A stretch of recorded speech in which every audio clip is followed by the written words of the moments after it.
Here's an absolutely flawless 60 Series Toyota Land Cruiser. So the 60 Series was sold here throughout the 80s, and you can tell you're looking at a 60 Series, an FJ60 rather than an FJ62, because this one has round headlights. So the FJ60 was sold from the early 80s until I believe 1987, and then the 62s were sold I think 88 through 90.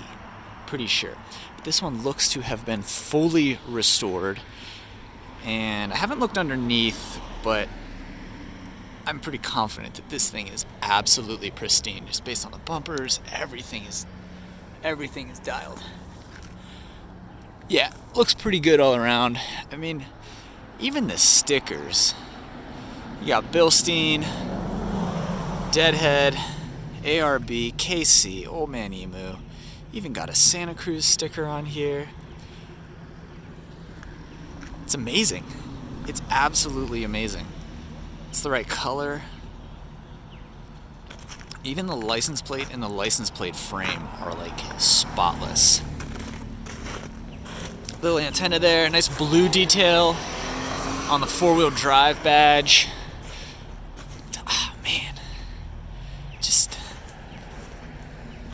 phenomenal stickering. Even got the mud terrains with the white letters out on Steelies.